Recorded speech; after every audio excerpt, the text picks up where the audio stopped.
Well, hey there, Sharon Horne-Ellstrom here. Welcome to day 1867 of What You Up To Now, documenting the journey as I originally transitioned in 2017 from the brick and mortar corporate world of business over a quarter century in corporate America while simultaneously building and growing and supersizing my own businesses in 27 plus different industries. And then I came online following my divorce and a whole bunch of other nonsense and stuff that happened in my life based on the choices I'd made previously. I had the opportunity to figure out and say, what do I want to do now? And what does that look like? And so I had always been curious about the internet. So I hopped on and started to learn a whole lot of stuff. Started to go down a whole bunch of roads that weren't right for me. They're super interesting. And, you know, the whole shiny object syndrome where you hear about something and you go study it and learn how to do it. Then you hear about something else that's the latest, greatest thing. And I fell victim to that. I fell victim to comparing myself to others. I never really had the FOMO, fear of missing out. I never even knew what that was till I came online. But, did go down some paths that were interesting, learned a lot, figured out what is and isn't for me. So I've fallen into this pattern that I feel comfortable with right now, given the stage of my life and my career where I'm at right now. It's not my forever thing, but it's what I'm doing right now. I'm working with different businesses, helping them to grow and supersize while simultaneously growing my own businesses on the side. And part of that is I like to create content every day. During the pandemic and even before the pandemic, I had started creating daily content. And I'll tell you, I saw one video from 4 years ago and I was horrified. I think it was the day before yesterday. It came up in my feed and I watched a couple minutes of it and I'm like, oh my gosh. And then I think, you know what? I still have many of those tendencies. So maybe I should watch some of those videos so that I can continually improve and learn and grow. But for right now, I'm doing what I'm doing. And that is I create 3 pieces of content every morning, including this journal where I'm documenting my journey so I can keep track of it. I am legally blind these days.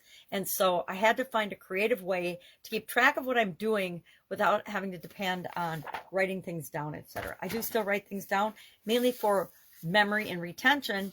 And so I can show them to other people. See this cool graphic? I learned to write backwards because my cell phone is an Android phone, and Android, maybe it's got it now. I haven't looked lately, but the ability to flip our videos. So everything appears backwards. If I'm holding up just regular writing, for example, it is going to appear backwards. But over the last couple of years, another useless skill I've acquired is the ability to write backwards pretty well. So this is actually the graphic I used and we shared today because we're talking about the superconscious mind and the different levels of consciousness as part of the Get Your Goals annual challenge. This month, we're focusing on mental health, mental well-being, the mental aspect of the life framework that I use to set goals and objectives and to kind of add a little bit of structure to what is otherwise my chaotic life. So I use the 9-part framework: physical, mental, emotional, spiritual, financial, relationships, contribution, communication, and confidence. Those are the 9 areas that I divide my life up into, and I set goals in those areas.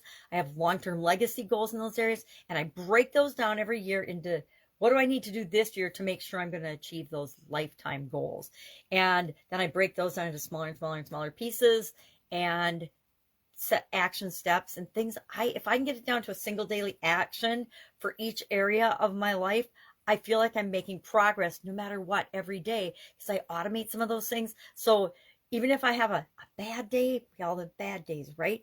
I know that I'm still doing the things that I have as habits that are moving me toward those goals and objectives. And that's part of what this year's challenge is all about. How do we make getting what we want less of a struggle and more automatic so that the days that we're not consciously focusing on it, we can still be moving toward it. So we talked about the superconscious today, and I shared a way to tap into that. Whether you believe in the superconscious or not is, of course, up to you. I choose to believe that there's something outside of us that is there and available to help us create what it is that we want in our life. You don't have to believe that, but I do. And as such, so do a whole lot of people. Some scientists don't, some do. It's like everything else, right? We get to believe what we choose to believe. And I say we might as well, since we get to choose, we might as well choose beliefs that support us and help us get what we want. So we talked about the superconscious, and to kind of coincide with that for Supersize Your Business group that I lead and coach is our idiom. I share an idiom every day. I've been doing it for several years now. It started as a short-term solution for content as I was moving. And then I kind of got hooked on it because I've always been interested in words and what things mean and how the same word can mean absolutely totally different things to different people, and how that works and why it's important to understand what things mean to us, but also be open to understanding that that might not mean the exact same thing to someone else. You know, some words are trigger words for people. Some words that you would never think are a trigger word are trigger words for people. So we have to be conscious of our impact, how we define things and how it impacts us, as well as how other people define things and it impacts them, and whether it matters or not. Because a lot of times, guess what? Everybody gets to live in their own reality, me included. And, you know, how everyone else chooses to live is really none of my business. So raising consciousness was our topic today. And I talked about 4 different steps that you can use to raise your consciousness, and how that positively impacts our growing and building and supersizing our business.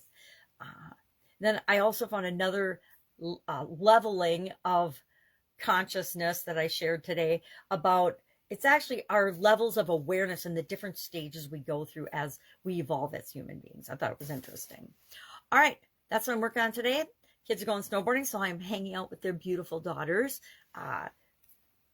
Third granddaughter is 3 weeks old today, so that's exciting. And so I've got the 3-week-old and the 2-year-old today. So if I can help you in any way, ask. Otherwise, have a fantastic day. And I'll, of course, be with you tomorrow. I think we're going to talk about the subconscious mind tomorrow. I like to go from super to sub. So we'll probably talk about the subconscious mind tomorrow in the annual challenge. So we'll have a related idiom for supersize your business. And then the day after that, we'll talk about conscious.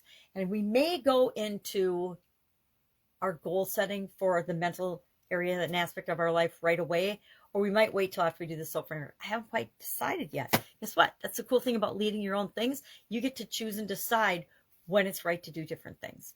All right, have an awesome day, and I'll be with you tomorrow.